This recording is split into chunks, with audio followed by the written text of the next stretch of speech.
with the official release of the Yu-Gi-Oh! Duel Academy GX box, we were introduced to 200 new cards, and we also got a Speed Duel tournament pack that had 35 reprints in it. However, there are some cards that were left out of both of these products, and some of them I'm actually kind of shocked about. So we're going to talk about the top 12 cards that you may want to pick up before the Speed Duel season officially begins, just because they might actually still be super relevant. The first one on this list is Fusion Recycling Plant. This is a field spell that says once per turn you can discard one card, add one polymerization from your deck or graveyard to the hand. Once per turn, during the end phase, you can target one monster in your grave that was used as a fusion material for a fusion summon this turn and add it to your hand. Both effects are solid, and I'm shocked that this didn't make the GX box, considering most of the decks in this box cycle around fusing and getting your materials back. This card will do a lot for you. It only currently comes common out of the Battle City box, so it shouldn't obviously spike to any ridiculous amount, but because it doesn't have a reprint in this set, eventually commons in the Battle City box, if played a lot, tend to go up to a couple of dollars, so you might want to get this sooner than later. The second card is a card way back in the booster pack, Scars of Battle for Speed Duels. Ally of Justice Core Destroyer, level 3 Dark Machine, effect 12 attack, 200 defense, says at the start of the damage step, if it battles a light monster, destroy that monster. As we've clearly seen, going into this set, Cyber Dragon seems to be a big and viable option, and all of his monsters that aren't the Chimera Techs or CYBERDARKs are light. This card is a way to out all of those cards, so I definitely think this is worth picking up, maybe a playset of just in case. However, I do expect this to be the least of the popular of the 12 to go up in price, since it is out of a booster pack. The next one blows my mind. I don't know how this missed the box, and that is Defusion. This quick play spell says you target a fusion monster on the field, return that target to the extra deck, then if all fusion materials that were listed for its fusion summon are in your graveyard, you can special summon them. So what's nuts to me is that this is an insane card against any deck that fuses, because if for some reason all the materials aren't in the graveyard, you just get rid of their fusion monster. But even if they are, you still get rid of the fusion monster that is probably the problematic thing at hand for lesser cards, and realistically you're using this in the battle phase, and since there's no main phase 2 in Speed Duels, once you defuse their thing that's trying to attack, they can't refuse it after the fact. It also works to try to OTK, so let's say we have Cyber End Dragon on our field and we swing for 4,000, but maybe the monster we're swinging over is a Blue Eyes White Dragon, so that's 3,000. Then we activate Defusion and summon all 3 Cyber Dragons from our graveyard to the field and swing for 63 for game.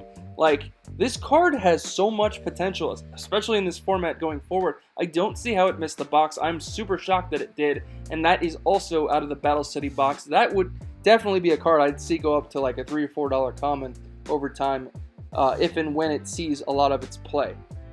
The next one is Warrior Elimination. All the way back from Speed Duel's Attack from the Deep. This card simply says destroy all warrior monsters on the field. Heroes are warriors, Destiny heroes are warriors. There's, a lot of the older archetypes still come in at hero-based beat stick decks, but this card obviously has a lot of reason to probably see a side deck now if any hero deck ends up being relevant, especially D heroes with Mali on the rise.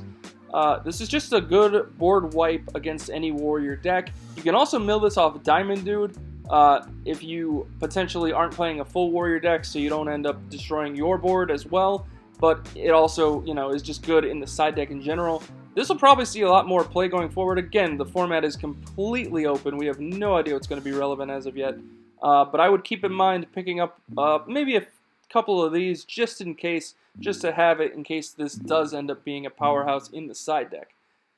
Next on my list we have Metaverse. Now this is kind of shocking to me. It's a normal trap that says take a field spell from your deck and either activate it or add it to your hand.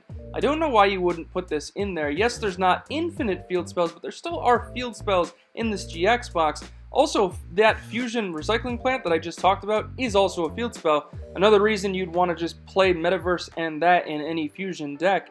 But we have Skyscraper, we have Dark City, we have Gear Town, we have Ancient Gear Castle.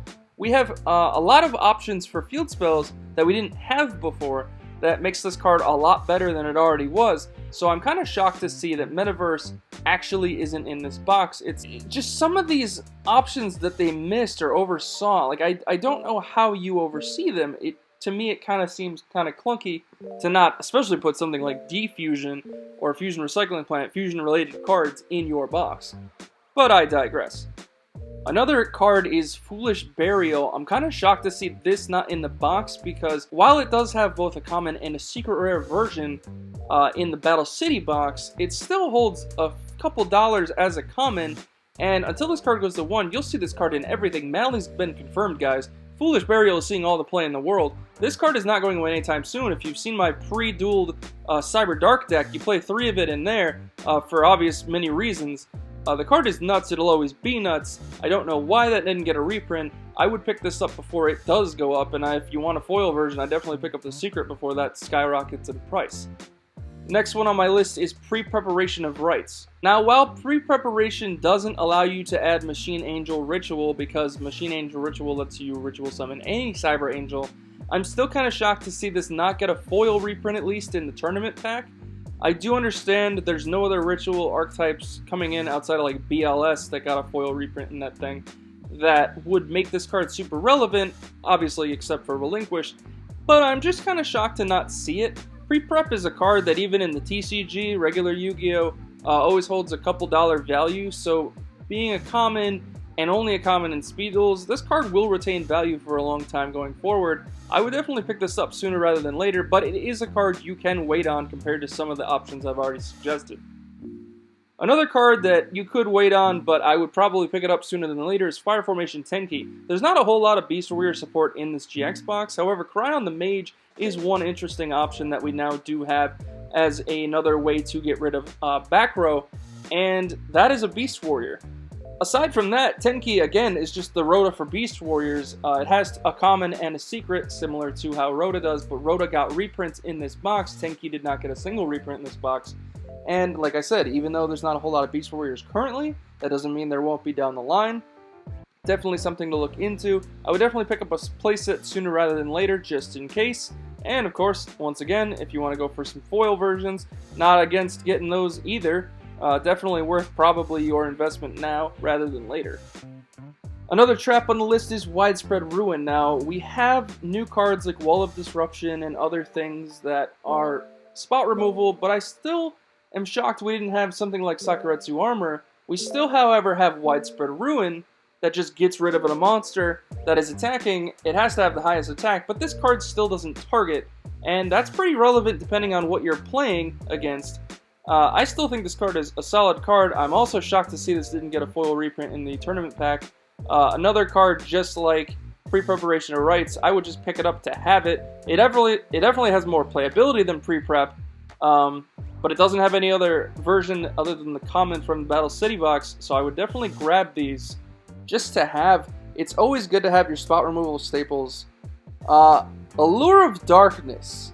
Now, this is interesting. Yes, it got a reprint in the tournament pack, but the reprint is an Ultra, and assuming the Ultras still have the same ratio pulls as Ultis out of OTS packs, it's going to be insane to pull that. The common Allure is already sitting at $4 to $5 for Speed Duels, and this Ultra Rare reprint is not going to lower the price of that too much. The cheap version is the common, unfortunately, and since there is no other common version, and no other foil unless it's the rich Ultra Rare for Speed Duels, you're gonna need this card going forward. We've already showcased it's way better this format than it was last format, and it was already a $5 card. Imagine what it goes to now, being still the only common printing, the only easy, quote-unquote, easy-to-get version of the card to date in Speed Duels. Fusion Party is actually a skill I want to talk about. This is the Christine skill. It was a sneak peek promo with Polymerization's artwork, and then it got the new artwork with Christine, this character, on it in the Battle City box. This card is very generic, however, I feel like it does fit this box pretty well. Its skill is simple. It says activate the skill during your main phase. You can fusion summon one fusion monster from your extra deck using monsters from your hand or field as fusion material. This skill can only be used once per duel. This card is just Polymerization as a skill. Yes, it's only once per duel, so I don't know if it's worth taking the place of your skill slot, but having a free poly whenever you need it seems pretty good depending on the deck you're playing. I think this card is very underrated. Now, the Fusion Party from the Battle City box is very, very cheap. However, the Fusion Party from the Speed Duel Trials of the Kingdom sneak peek is still fronting about $3 to $4. If this sees play, I would definitely pick up the Polymerization artwork one, as it is Polymerization anyways, but also because it was a sneak peek promo only. When these were played before the reprint, they were like $10, $15 to try to find them, so I could easily see this go back up, simply because it is the sneak peek promo, and it's a polymerization whenever you need it to be. The last card on my list, and I'm shocked this wasn't in the tournament pack, I don't expect this to be in the GX box, was Blue Eyes Ultimate Dragon. Definitely someone at Konami had to realize that you can send this off CYBERDARK Claw, and then equip it a turn later with CYBERDARK Dragon. Somebody had to have known that, right? So why wasn't it in the tournament pack like Arcana Knight Joker is as a common? It kind of blows my mind. I'm shocked that this isn't there. And obviously, if CyberDarks don't perform, then I guess it really doesn't matter. But it's still Blue Eyes Ultimate Dragon, the iconic boy himself. Shocked he didn't get a reprint. Even as just a common in an OTS pack or a tournament pack for Speed Duels, would have been nice to have it, since they were reprinting all the other foils. It seemed to be that tournament pack is basically just a reprint of Season 1 cards that were hard to get. But yet Blue Eyes Ultimate got snuffed out of it. And I think this is actually going to be underrated as heck going into a CyberDark-like format. If you put this in CyberDark, CyberDark Dragon clearly puts itself as one of the strongest monsters that we've ever seen come into Speed Duels because of this card. This card facilitates so much advantage by just swinging for straight game. If you can make sure that your attack is going to go through, this card enables game no matter how easy. Before that, we only had it for Waking the Dragon. Now it actually has a real purpose, and yet it doesn't have a reprint. So if you don't have your Ultra Rare from Arena of Lost Souls, the first Speed Duel pack, right now it is currently sitting at around $7 to $8. That is about 11 p.m. March 10th time. I understand the box has been revealed for less than a full day, but like I said, earlier yesterday when we were testing it with CyberDarks, we picked up a few and the card was barely $4. So it's already doubled in price and I could only see it go up from there. It's also just Blue Eyes Ultimate Dragon, guys. Let me know what you guys think down below about some of these things that didn't get reprints, especially the Defusion and Fusion Field Spell. I'm kind of shocked on both of those, honestly. Comment, like, and subscribe. Click that notification bell to get all of our latest updates. And I promise to spread out some videos instead of release them all on the same day.